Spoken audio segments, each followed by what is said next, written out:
Very good afternoon, ladies and gentlemen. On behalf of IILM, it gives us immense pleasure in welcoming each one of you this afternoon to our second plenary session. It is indeed a rare honor for us to be addressing such an august gathering. The theme for this session is Education Agenda for Sustainability. The session theme is based on Sustainable Development Goal 4, which is the education goal. It aims to ensure inclusive and equitable education and promote lifelong opportunities for all. We are very proud to have Dr. Manipadma Datta with us today as the session chair.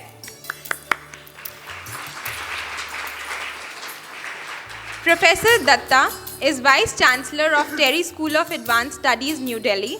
His expertise ranges from sustainable development, climate finance, and sustainability and creativity. He is the recipient of prestigious awards for his academic and research accomplishments. Professor Datta has developed a business model for utilizing a biodiversity of the Cooperative Republic of Guyana, South America. He has numerous research publications, authored books, and guided several PhD scholars. He is also an advisor to IFC, World Bank, Government of India sponsored research projects. We welcome you, sir. We are privileged to have Dr. Jagdeep Chhokar as our next session speaker. Dr. Chhokar is a former professor of IIM Ahmedabad, a lawyer by profession, and a citizen activist for improving democracy and governance in the country. He is one of the founding members of Association for Democratic Reforms and founding chairperson of Ajivika Bureau. Dr. Chhokar is a prolific writer and has been awarded for making the most significant contribution to psychology as a global discipline by Ursula Gillen Global Book Psychology Award. Welcome, sir. We are proud to have Dr. Renu Batra as our next panelist. Dr. Renu has recently retired from the position of Additional Secretary UGC.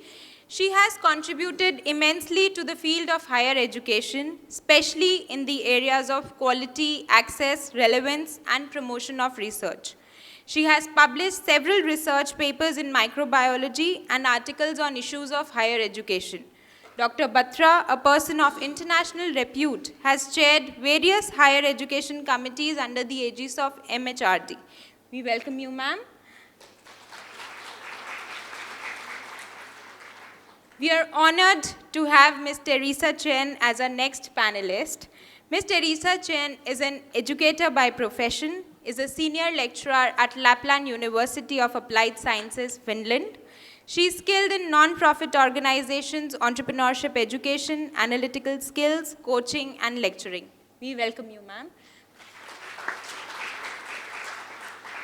I now request Dr. Malarvizhi to please take the session ahead. Thank you.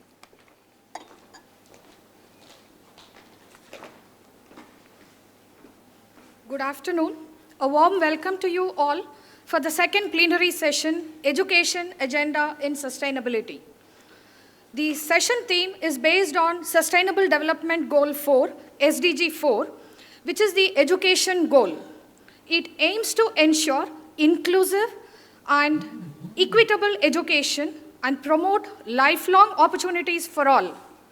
Rio Summit 1992 laid the foundation of Education for Sustainable Development, ESD. It urged countries to develop and implement a strategy on education for sustainable development. However, only few countries drafted policy framework for advancing this process at the national level, as ESD was more or less relegated to the periphery of policy making in most countries. ESD is a conceptual tool to aid policymakers in drafting educational policies by taking into account the present environmental, societal, and economic challenges. As per UNESCO, ESD is based on all levels and types of learning: learning to know, learning to be, learning to live together, learning to do, and learning to transform oneself and society. Education is critical for achieving environmental and ethical awareness, values and attitudes, skills and behavior consistent with sustainable development. This would mean that education systems across the world would require not only to make a person employment worthy, it would have to capacitate people with values that would help them understand their relationship with the society and environment, and also empower the person to lead a life of contentment and satisfaction. In this context, education will have to go beyond mere transfer of information.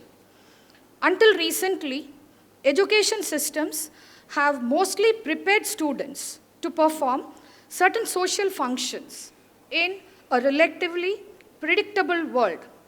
However, the world is changing and we can no longer expect the current education system to address major sustainability challenges of future.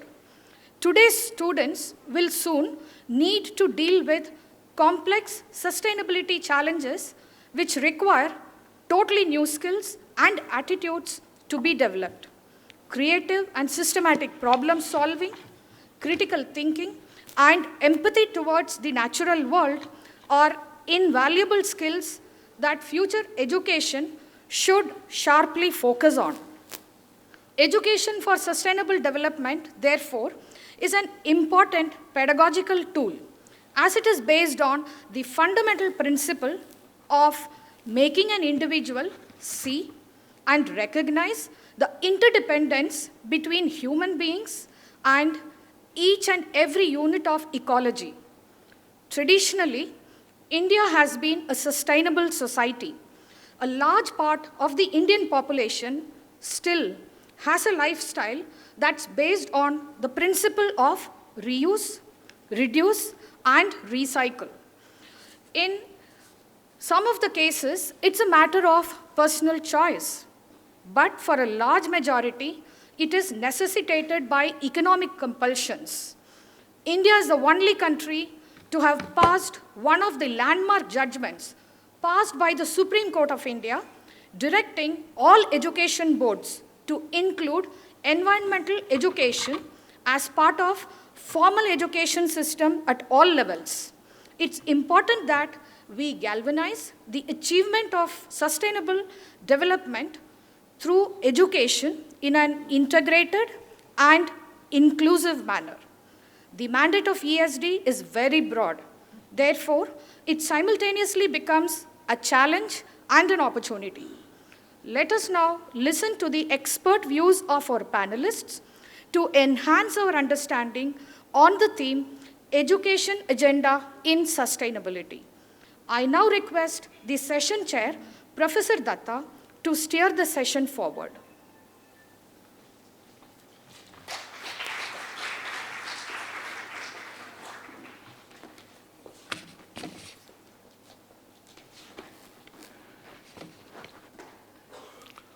Good afternoon.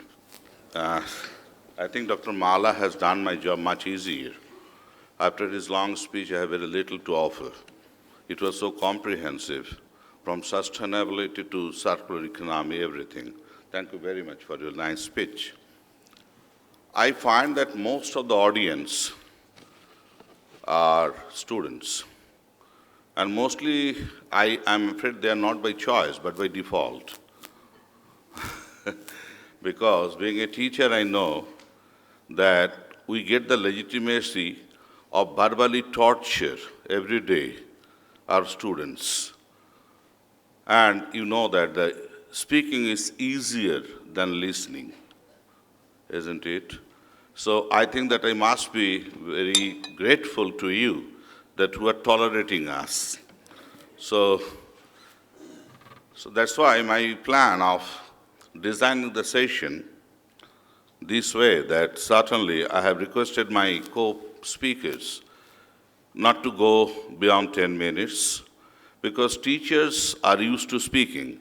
I'm basically from Kolkata, we believe that a person who cannot stop speaking before 1 hour, it means that he teaches at university. Not before 50 minutes, must be a college teacher. Not before 45 minutes, must be a school teacher. So, basically, our teachers are compulsive speakers.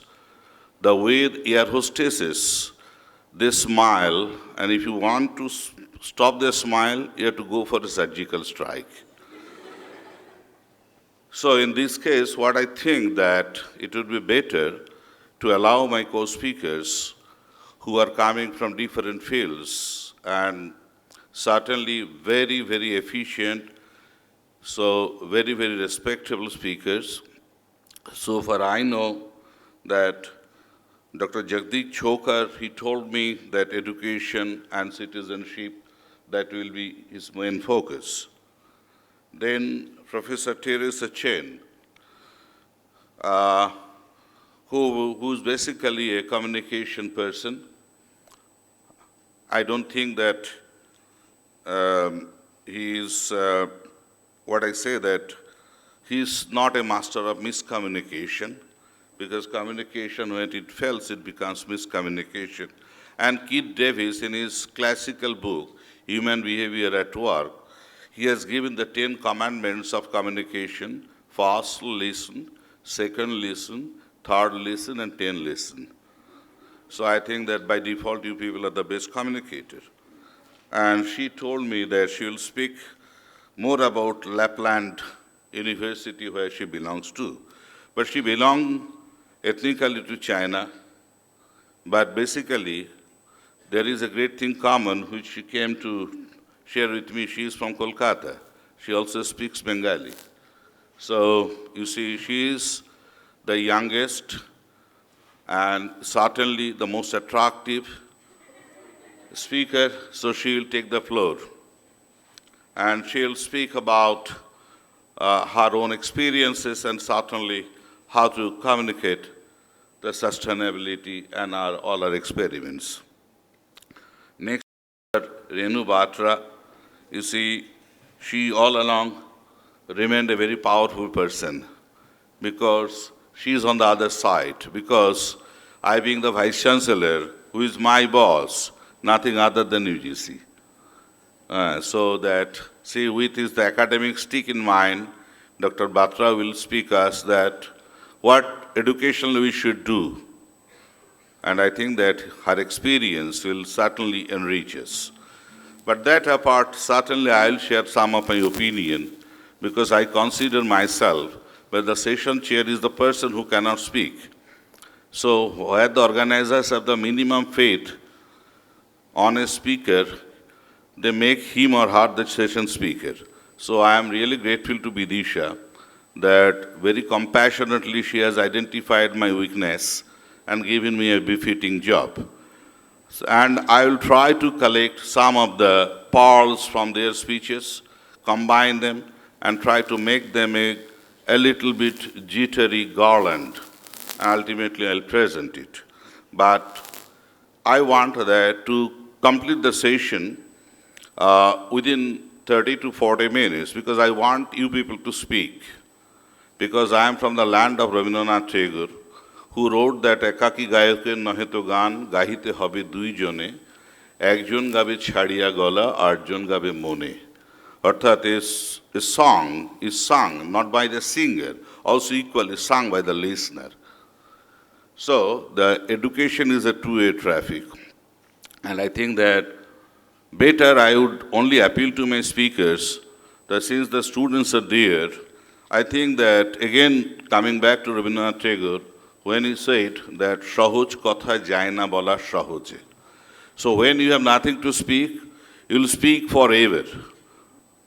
Every day we'll go for Man Ki Baat. But when you have something to speak, 5 minutes is enough, 10 minutes is more than enough. I have never seen Satyajit Ray to speak for more than 5 minutes. So with this, for the time being, I resist myself for furthering my comments, and then I'll be more interested to listen from you. And you see, we are no Einsteins, so please have the courage to question us. And you see, we are not the apostle of education. We are the people who have destroyed education. It is up to you to change the things, because sustainability lies into this proverb that we have not inherited from our predecessors, but we have borrowed it from the posterity. And I have the greatest faith in my posterity, and certainly the whole India. The politics has taken a new discourse due to only the posterity, not for the political parties. So may I request Dr. Chhokar to come to the dais and share his views.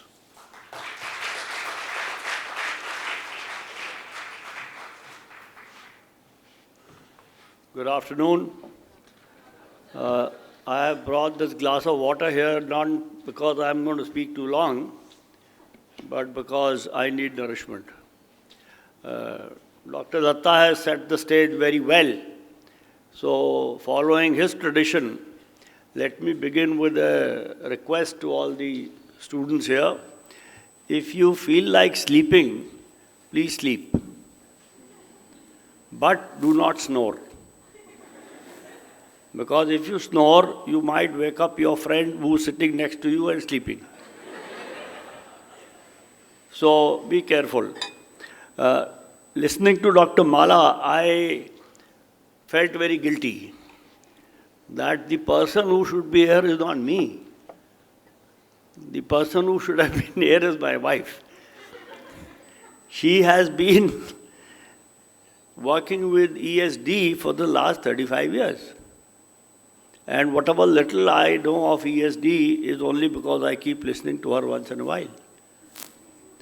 Nonetheless, I was given this brief of speaking on education agenda in sustainability, focusing on SDG 4. How many of you are aware of how many SDGs are there? Wow.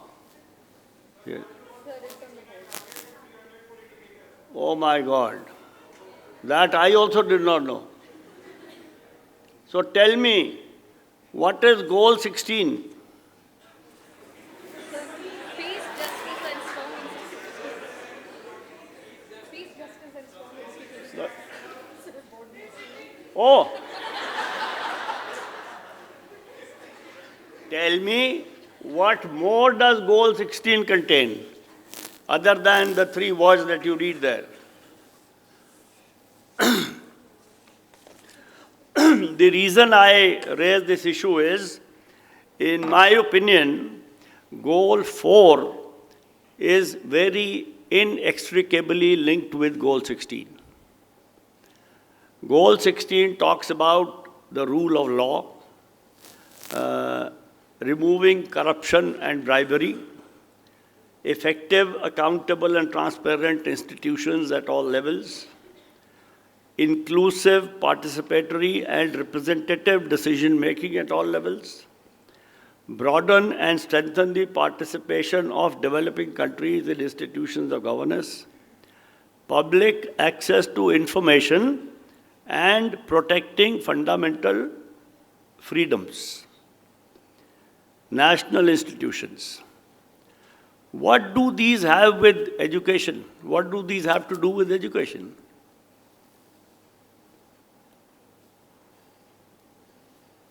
Anyway, since I've told you you're welcome to sleep, it is my job to try and keep you awake for the next 8 minutes now.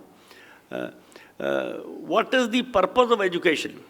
You are all in the process of quote-unquote being educated, and we have all been educators, or when I say I have been because I am retired now.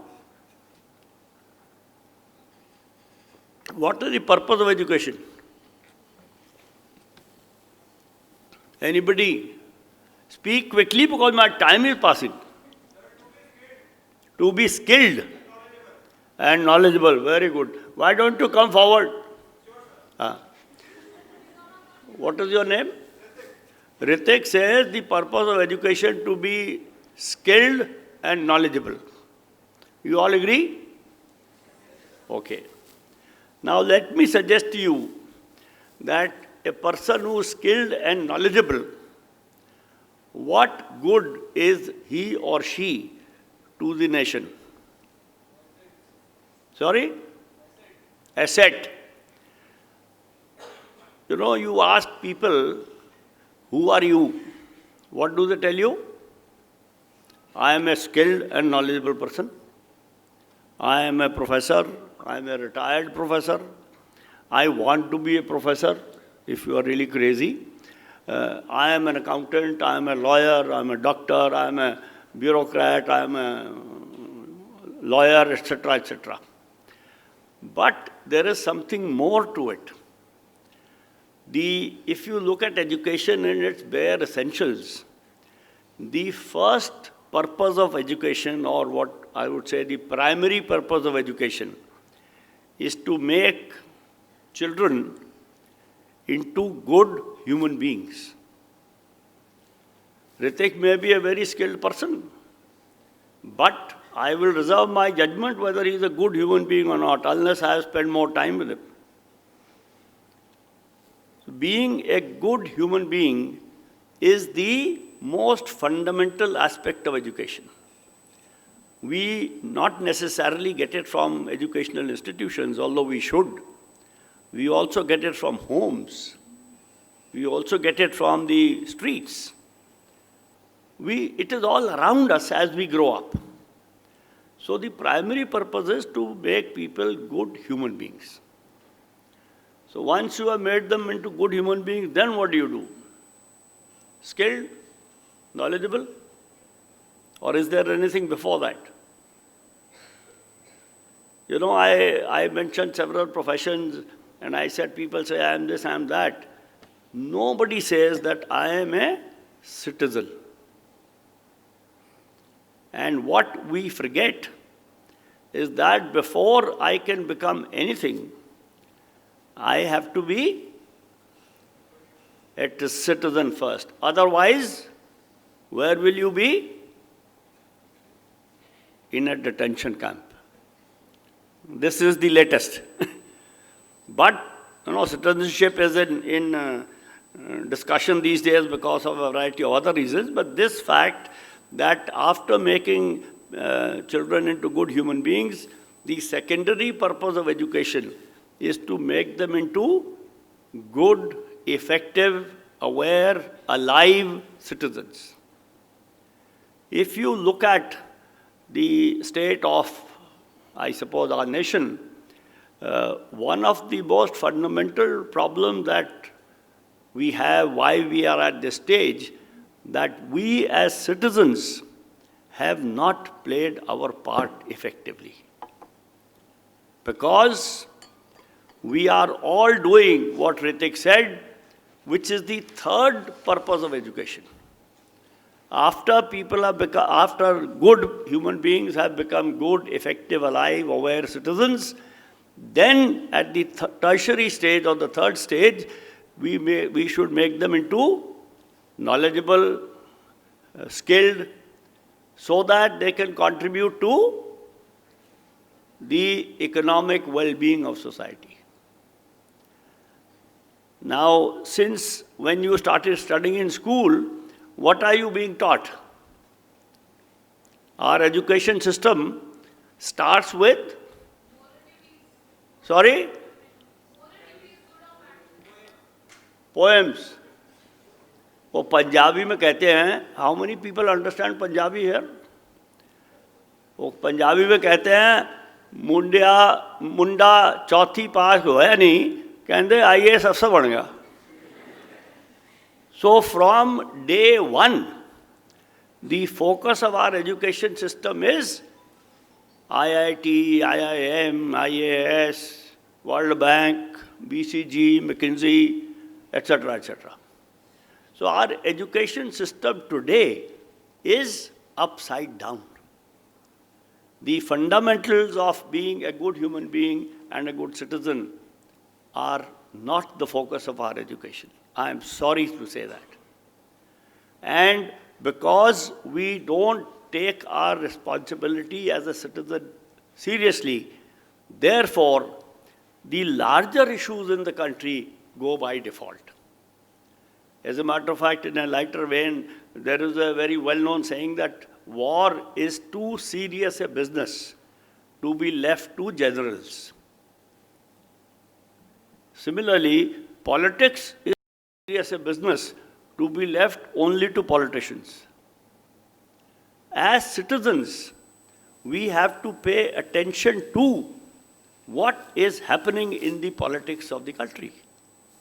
Because apparently it was Plato who said, the price good men, and in Plato's time, men was good enough, you didn't have to say good men and good women. The price good men will pay for not getting involved is to be governed by bad men. So it seems that our country has reached a stage where governance has been left to people who are perhaps not fit to govern. And the reason is that we don't take our responsibilities, duties as citizens seriously. Everybody knows what fundamental rights are. Everybody knows. And when I ask people what are fundamental duties, there is very often complete silence. Of course, there is a little procedural or structural flaw. The fundamental rights are judicially enforceable. Fundamental duties are not judicially enforceable. But for every one of you and every one of us, it is imperative that at the end of each day, we think, in addition to doing something for myself, for my family, for my society, my neighborhood, my community, have I done anything for the country as a citizen? You don't have to do anything concrete, like take a flag and run around, etc., etc. You, even thinking of that issue will make a change and contribute to the nation. The organization that I work with, called Association for Democratic Reforms, our tagline is a sentence from a judgment of the United States Supreme Court, written by a former judge called Felix Frankfurter. And the line says, "No job in the land is more important than that of being a citizen." So while we aspire to become managers and general managers and managing directors, we already have a job. How well are we performing in that job? And for that job, we are accountable to nobody else except ourselves. So, in my mind, the education agenda for sustainability should be that in all curriculum or curricula that we follow, that we pursue, obviously sustainability is a key issue. But we cannot have a sustainable society unless we have effective, good, active, alive, aware citizens. So citizenship or good citizenship is a prerequisite to sustainability. And therefore, I would strongly recommend that we pay attention to citizenship. Thank you very much.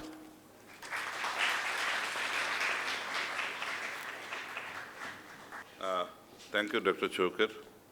I think that now may I invite Teresa Chen to present your views. Because exactly this is the order I have been given to.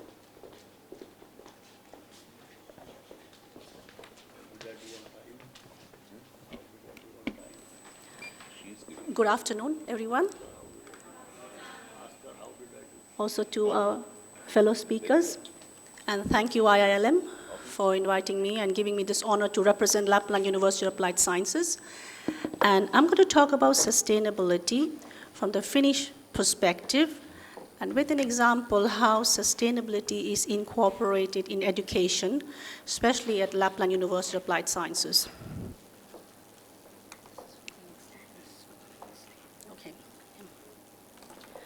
Well, while the slide opens, I would like to start from the beginning, like the country itself.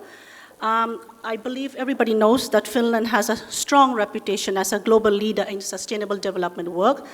And in the morning, Mika Tironen had said that Finland is leading experts in academic studies in climate change.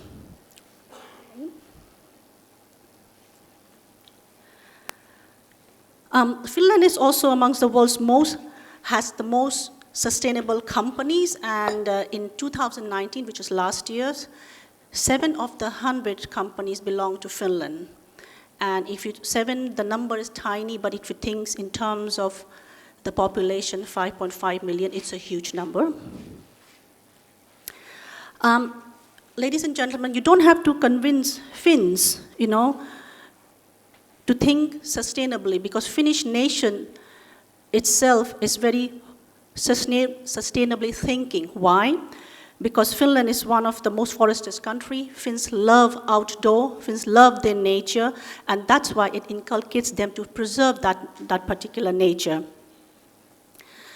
And of course, with this love of nature, there is also a need from the society to encourage both public and private sector to teach people how to recycle. And people practice that in their everyday life. And of course, you may have heard this earlier in the morning's presentation, that one such plan is to increase Finland's use of renewable energy by 50%, and that too by 2050. So look at the time span. And where does it all start? It all starts from the kindergarten, in the Finnish school. And I don't know how much you remember of your, when you were little, but in Finland, sustainability is taught to young kids already. And one leading organization is the 4-H organization, which is a youth organization. I believe it's a global organization. But where we live, myself and Marika, our managers here, from Tornio, we have the 4-H organization. And of course, you can see the lady there, Anu Davidila, she leads. And every year, they organize programs to teach children how to, of course, love their nature, how to recycle, and of course, how to repair your own motor. If you see the little one over there repairing their own car. So the education actually, ladies and gentlemen, starts from the very beginning, all right, not at the university level. But when I come to our university, please remember our campus is spread in Rovaniemi, Kemi, and Tornio. But if you look at the twin city that is quite close to each other, that's the region I'm going to talk about today. And our values is very much, our strategy is very much intertwined with sustainability thinking. How? We have this Arctic cooperation, all right? Smart use of natural resources, managing distance, of course, safety and security, and not to say the service business and entrepreneurship incorporated in all of these, okay? A little bit forward. And as I said, please pay attention to the twin cities that you saw, 2 dots on the map that we were together. So our region in Kemi-Tornio is the world's northernmost hub of bio, mining, metal industry, and services. And approximately 1.7 million tons of byproducts, residues, are produced annually in the region. And the region is also responsible for 80% of Lapland's industrial production, and that means 8% of the Finland's output. So think about it, Kemi-Tornio is a very small region, but is responsible for 8% of the national output.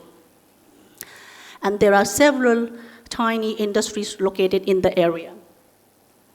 And look at the distance between Kemi-Tornio, so think of that small region, okay? And in our education, in Lapland University of Applied Sciences, circular economy has been adopted as one RDI project, all right?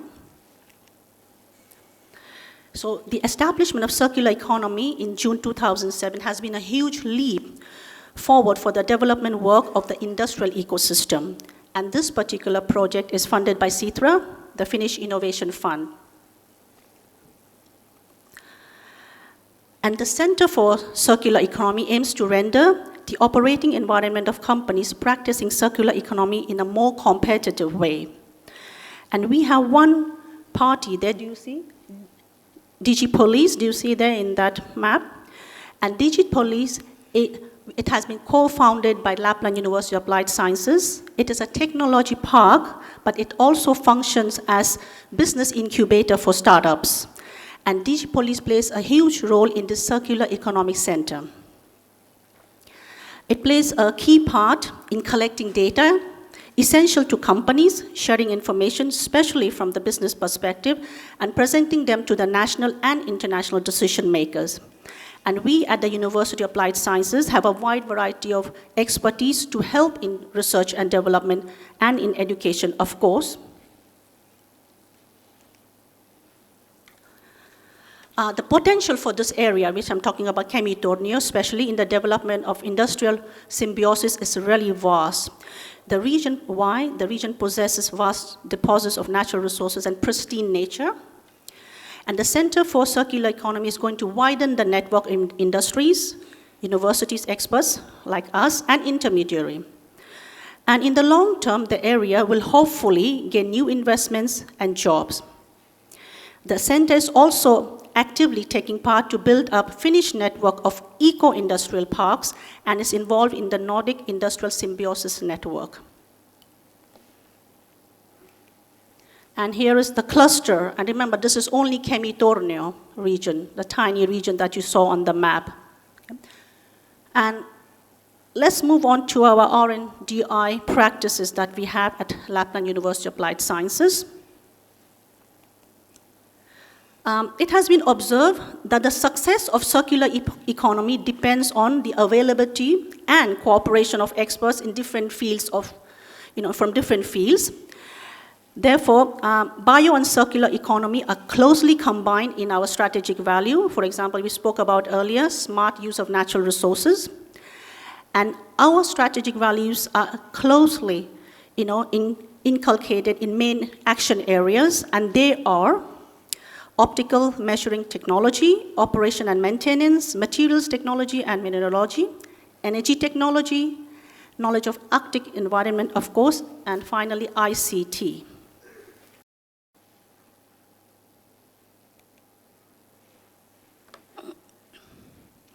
And before I move on, I would like to mention also, we also have minor research and development projects involved in circular economy. For example, we have something called Green Care, which refers to activities connected to nature, and that promotes well-being and quality of life. As you may have heard, that Finland is the happiest country in the world, and this is the reason why. Okay. Yeah.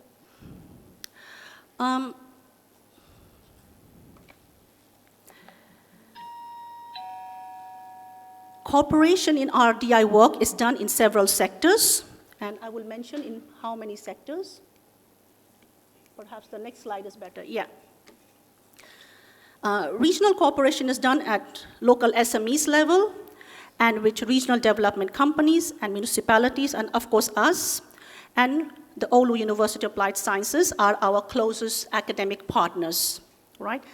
On national level, there are research organizations and universities, as well as other universities of applied sciences. Most of our development projects are funded by the European Union for Regional Fund, and of course the national one called CITRA, which I had mentioned earlier.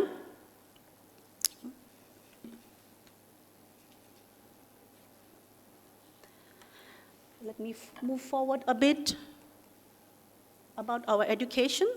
So we provide bachelor's and master's degrees as well as specialist studies in addition to complementary and open university studies. Lapland, as Arctic conditions, are also an exotic choice for students like you, and we have quite active exchange programs. Being a pioneer in development of virtual pedagogy tools, we enable students' participation and interactively in learning situations. And studying at Lapland University is practical and related to work-life orientation. And our RDI projects are focused on real-life problems, phenomena, and implementation. Learning is a communal and collaborative and active method between schools, students, and regional partners. I know I'm running out of time, but this is one project in circular economy. There are several, all right? And the vision is that in a couple of years, our students will have some knowledge of circular economy, which they can implement in their work life in the future. And we have 19 universities cooperating in this. And of course, it is financed by the Ministry of Education. And lately, we have, where we come from our Digital Solutions Unit in Tornio, we have a project related to circular economy. You can see there, it's called Kierto Kympi, which is like Circular 10.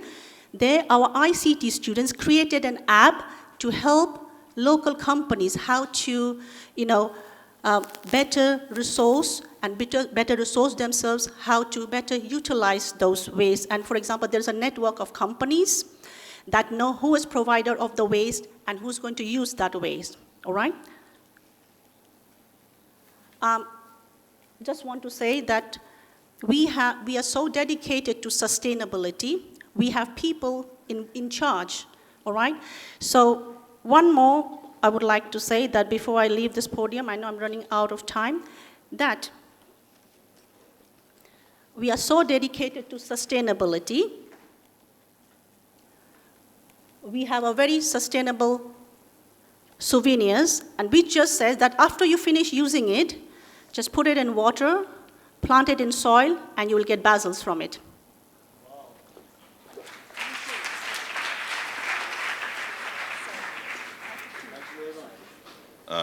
May I now request Dr. Renu Batra. Chair of the session, Professor Mala, ladies and co-panelists, ladies and gentlemen, and dear students. Good afternoon to all of you. Since I have come from the UGC, of course I have retired a few days back, I thought I'll share with you what initiative UGC has taken in terms of the SDG 4, that is quality education. As my earlier panelist said, what is the purpose of education? And initially, when we were also students, we think if we get an admission in a good institute, good course, we'll get a good job, we'll get a good partner, we'll get a good house, we'll have a good car, we'll have a comfortable life and all that. But that's not the fact. Education, the purpose of the education is to be a good human being. Once you are a good human being, as I said, you will be a good citizen.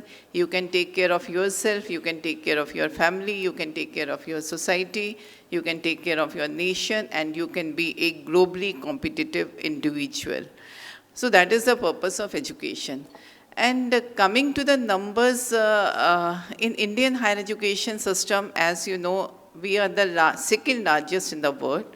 And we have so many universities, colleges, students, and type of the courses, different type of the universities as well.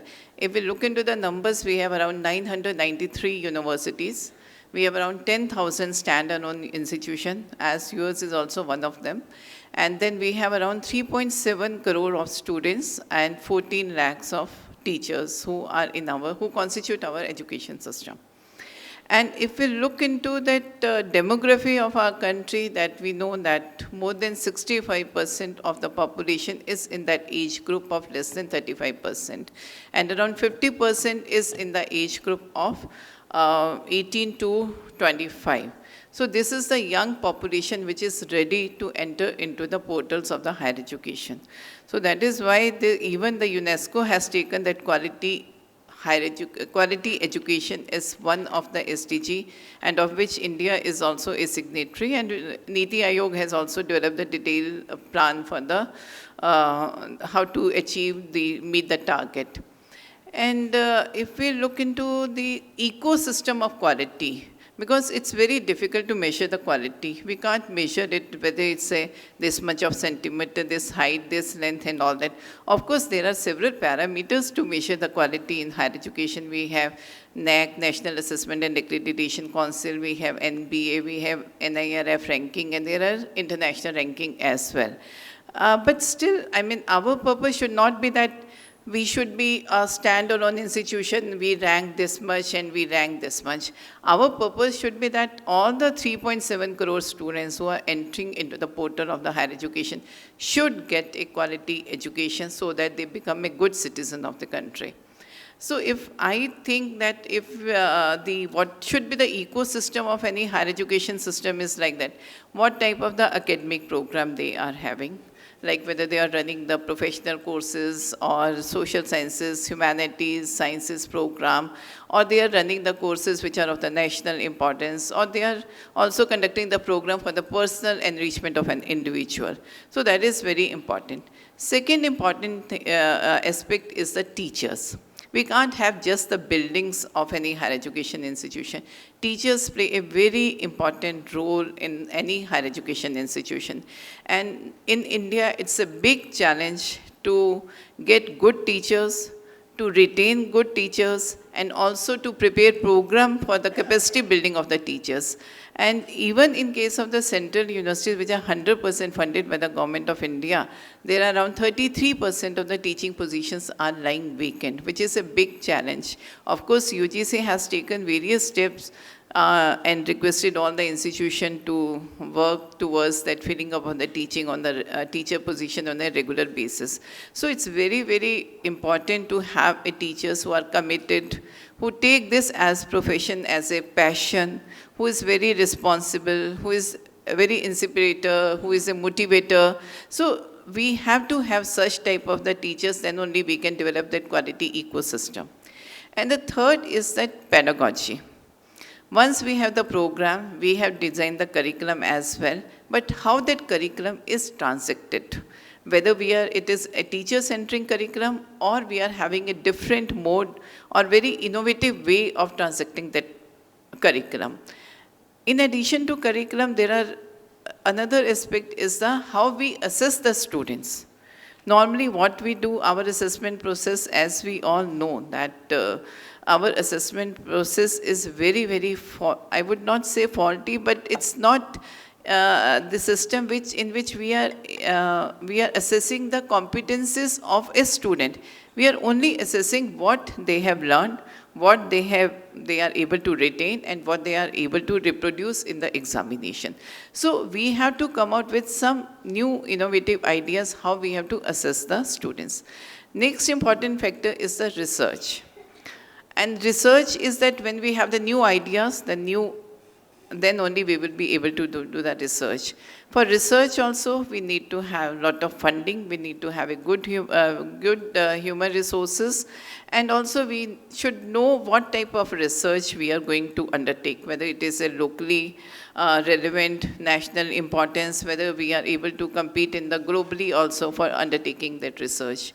And the next is the accountability and the transparency, which my earlier panelist also mentioned. Actually, normally we think about accountability and transparency, only we think in terms of the financial terms. It's not only in the financial terms, it's also in the academic terms, how we are taking the classes. Are we really honest? Are we looking into the each and every student of the class? How we are transacting our curriculum, how we are evaluating. So academic audit is also very, very important for that. And last is the infrastructure. What type of, it's a beautiful infrastructure, so physically good infrastructure. At the same time, we need to have the good digital infrastructure as well. Because now we are moving towards the ICT world. Online education, blended mode, and smart classroom, all those things are coming. So we have to have the good digital infrastructure. So if all that ecosystem is there, I think we will be able to impart the quality education to the students. Taking that into account, UGC in the month of May 2018 has come out with the quality mandate of the UGC. And this quality mandate has 5 verticals, and to achieve those 5 verticals, we have come out with a 10 program of action. We have developed the 10 different programs. What are those 5 verticals? First is that all undergraduate students, after they complete their courses, Either they should be employable or they should be able to start their own program, they should be entrepreneurship, they should not be sitting idle at home after doing that. Even if they are sitting idle at home, they should be able to nurture their family. I mean, they should do something for themselves as well as for the society. That is the first objective which we have set forth. Because as you know, latest report says that 50% or 80% of the engineering graduates are not employable. Second is that we have to inculcate the soft skills in the students. It's not only the professional competence, like if you have studied chemistry, botany, zoology, you should only know that. We should have the soft skills, like life skills. We should have the ability to think differently, creative thinking, analytic ability, scientific reasoning, time management, leadership qualities, entrepreneurship development, communication skills, values, and professional ethics. So these also compose the most important component of any education system. And the third is that, as I mentioned about the teachers, we have requested all the institutions that at least at any given point of time, 10% post should be lying vacant, not more than 10%. So all the institutions have to take the necessary measure for that. And the fourth is that social and industry connect. Normally, when we enter the higher education system, we think that this is only our boundary. We have no connection with the society. We really don't know what is happening outside our college boundary. So how we have to become a social connectivity. And then at the same time, in the professional courses, students have no exposure to the industry where they are going to be employed. So they have no exposure how the things are there at that place. So that is also one of the objective which we have set forth. And fourth is that we have requested all the institutions to go for the accreditation by 2022. That means as of now, only few universities, I think 400 universities have been accredited, and around 9,000 or 10,000 colleges have been accredited, where we have 40,000 colleges. So these are the 5 objectives. To meet these objectives, we have developed certain programs. Some programs are meant for the students, some for the teachers, and some for the institution. Like for the students, we have, how much time I have? Another 3-4 minutes? For the students, we started a program that is, we call it as a student induction program, that is Diksha Aram. When the student, after completing their school education, they enter into a college. So they find it very difficult to adjust into that environment. So they are not, because in the schools, they are totally different. They are under the care of their parents or their teachers. But when they enter the colleges, they are the free birds, you know. So how they have to be trained, or how their entry into the university or the colleges has to be made more comfortable. They should know what are the ethos of the institute, what type of the programs are being run in the institution, what type of the administrative or the examination system is there, where is the library, how they have to be physically alert, how they have to, stay with the students. And during the school time, most of the students, they are not able to express their talent. So they are also exposed to various type of talent also. So this is a 6 days program which we developed, and we have conducted various workshops also. We have trained around 1,000 teachers, and around 500 institutions has implemented that program. Another program for the student we have done is not exactly for the students. We have done a lot of work on the learning outcome curriculum framework. As of now, all the syllabus is a teacher-centric. We have a syllabus, teacher will come, they'll take classes depending on the chapter. But what we are saying is that when a student takes admission in a particular program, he or she should know what they are going to learn once they complete their program. What are the competences they are going to acquire after completing their program. So we have 37 subject expert committee, and they have developed the learning outcome curriculum framework. We have also come out with a report on the evaluation reform, how the evaluation has to be done. How the evaluation has to be done. Then we have also come out with the human values and professional ethics, in which we have defined what are the values and the professional ethics for all the stakeholders which are associated in the higher education system. we have launched a scheme of research that we call it as STRIDE, and where this is for the, basically for the scheme for the interdisciplinary research for the India economic development. Then we have also come out very innovative scheme that we call it as a Paramarsh scheme, where we have said that those institutions which have undergone the NAC accreditation and they have earned a good grade, so they should be doing the hand-holding of the institution which are not yet ready to go for the accreditation. That scheme also we have launched. We have also come out with a program for the development of the sustainable campus, which is very much linked with that SDGs, and in which we have mentioned that how the institution should plan so that which are eco-friendly, how can they save the energy, how can they save the water, how can they save all the natural resources. That also we have come out. And since the time is very short, I have so many things to share with you. So these are the few initiatives which we have taken for the quality in higher education. Thank you.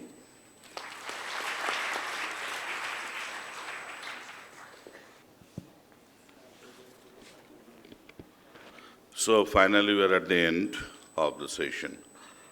You see that it's such a big issue. It's very difficult to maintain the timeline. And I must say that the organizers, they do not consider goal number 4 to be very serious. That's why they have given 4 speakers, 1 hour, 1 additional speakers. So I think that it shows our level of conviction on the lighter side.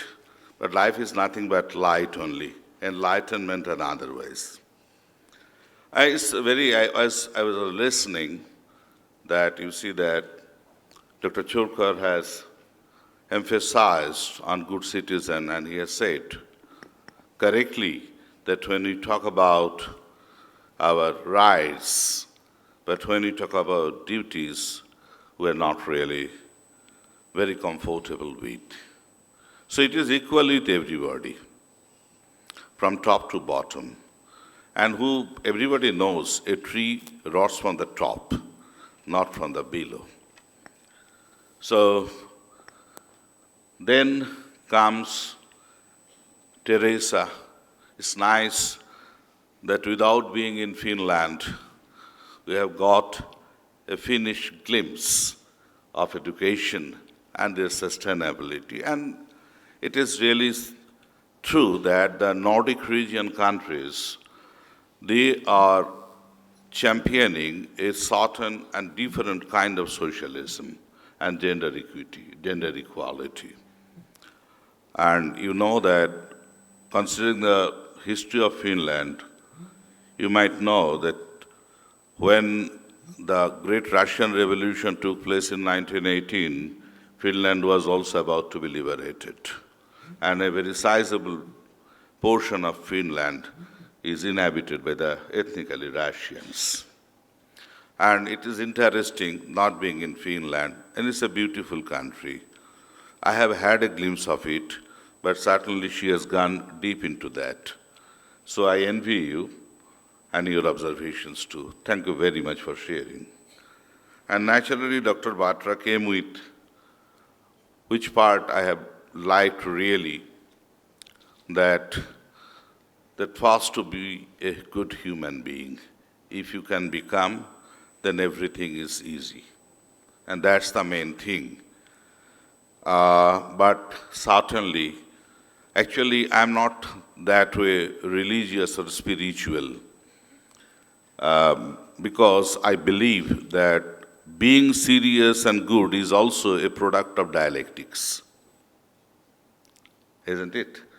So the point is that if I don't have the power to decide of my own, to express my views openly and freely and share it, then what's there?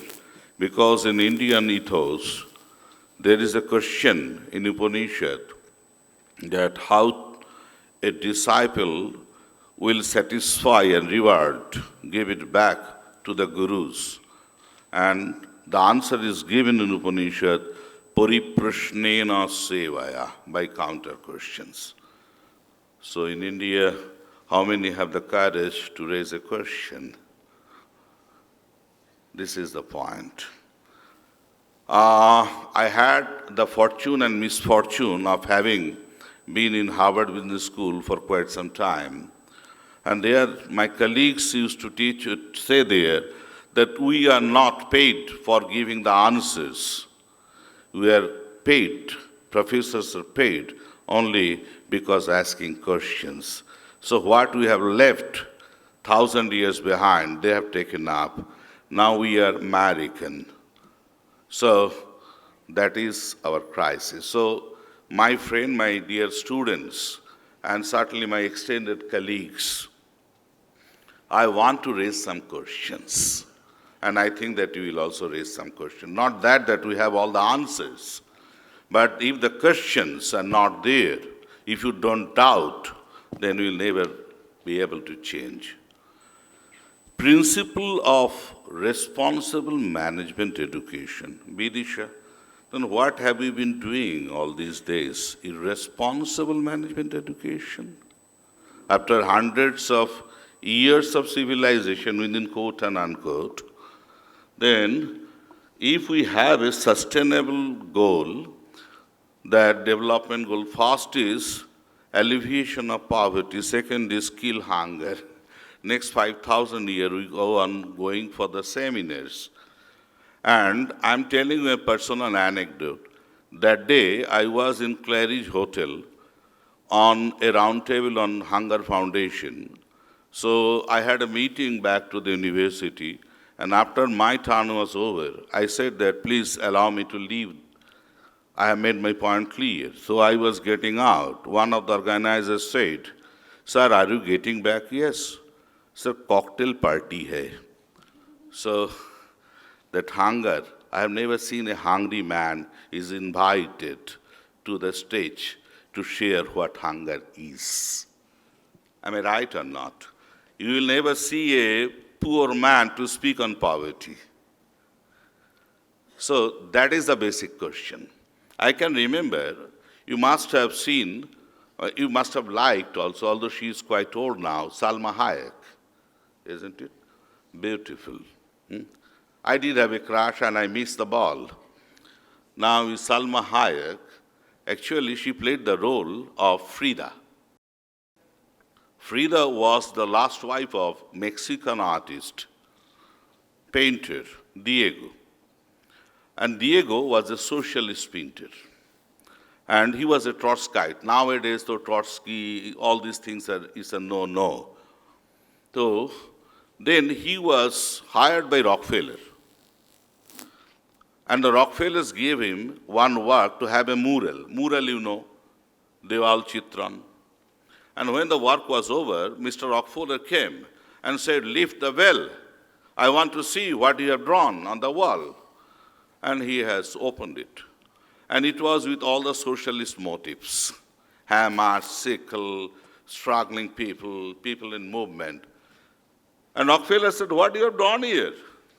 He said, "I am the painter, I am the boss."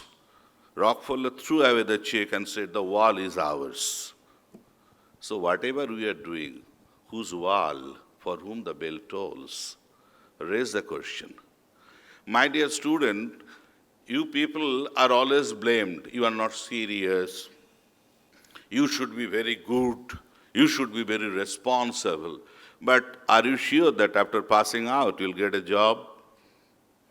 The society which cannot give you this assurance, how the society can ask for the responsibility from you when the society and the state is playing a very big irresponsible role to its citizen? Am I right or not? You are always under the pressure of finding a job. And that's quite sure. Addo grihe tandalang nasti.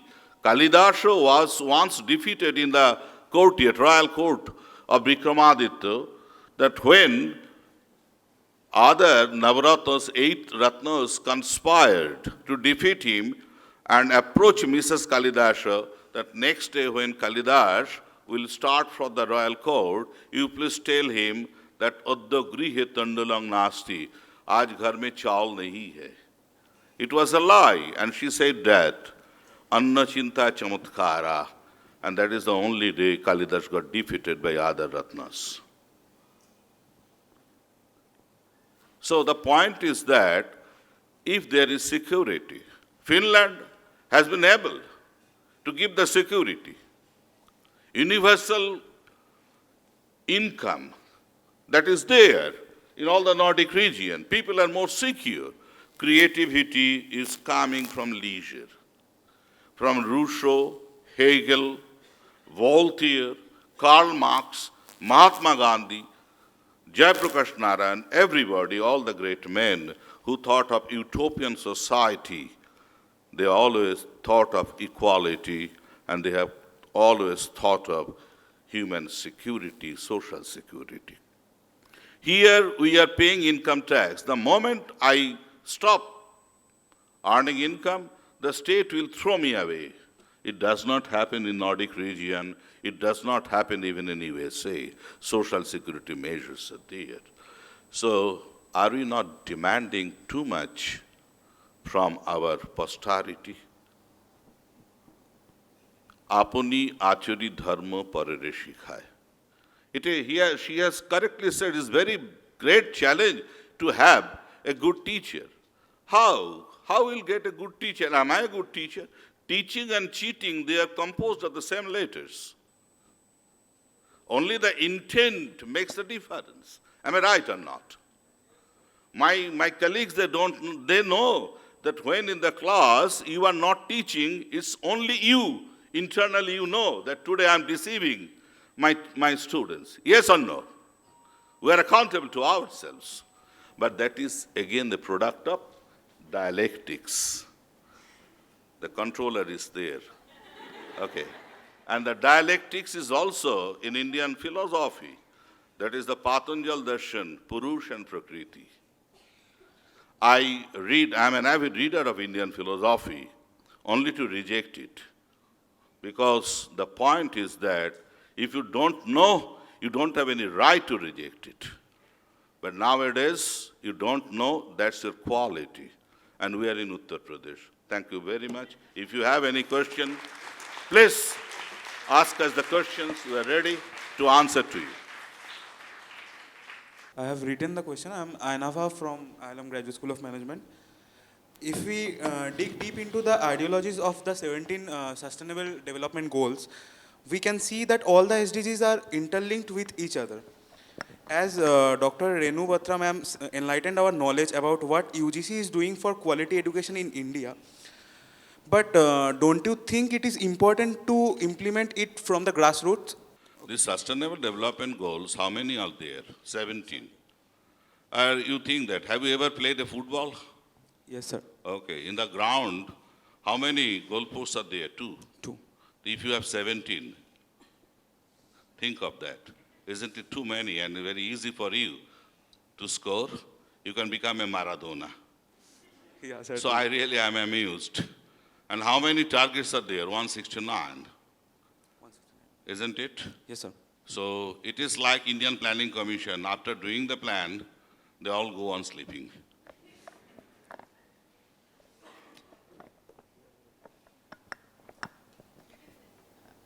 So far as UGC quality mandate is concerned, what we have done, we have addressed all the stakeholders of the higher education. It's students, teacher, institution, society, industry. So far as school education is concerned, that is not in our domain. So of course in the school education also, a lot of things are being done.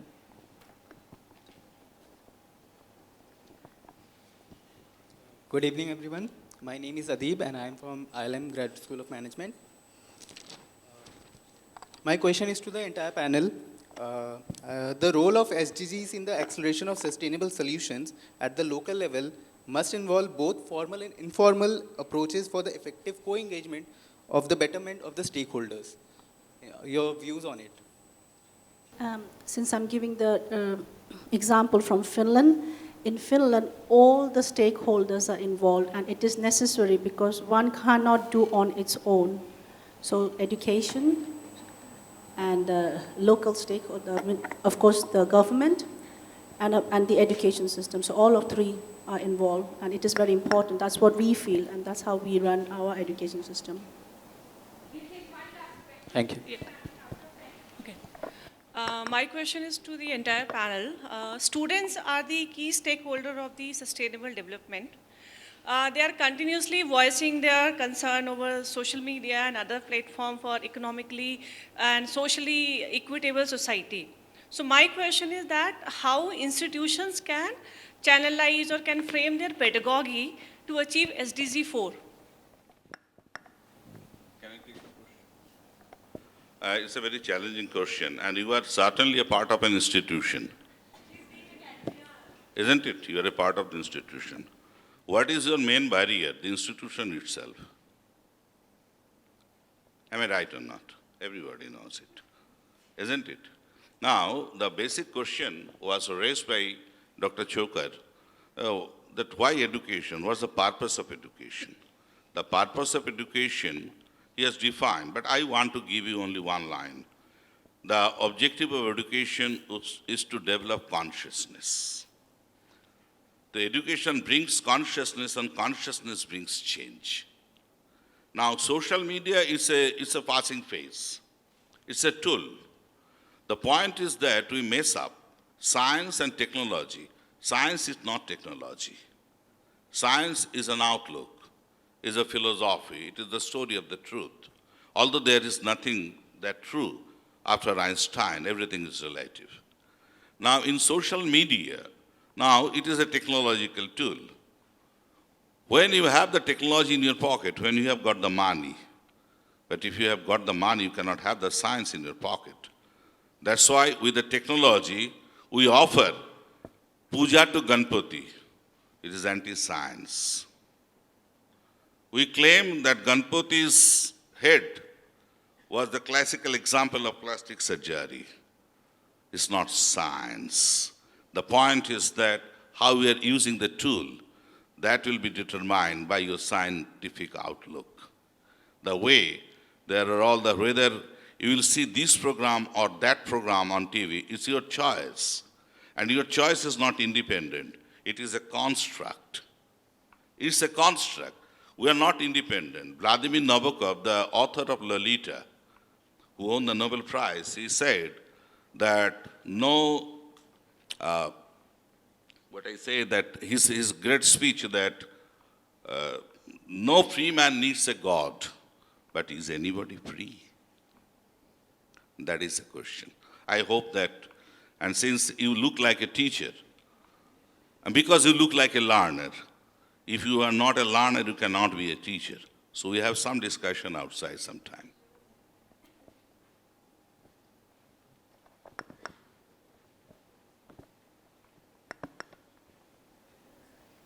Thank you all for the most insightful panel discussion. Indeed, it was a pleasure listening to you all. Appreciate your time and presence today with us in this conference. Thank you all.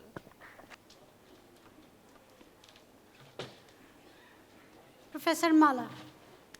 I have to take it because I champion sustainability.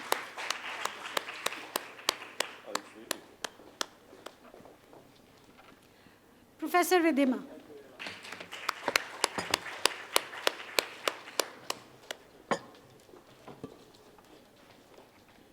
Professor Mala.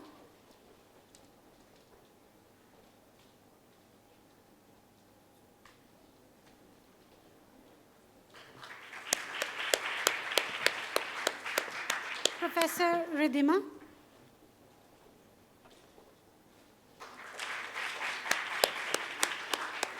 May I request a group photograph?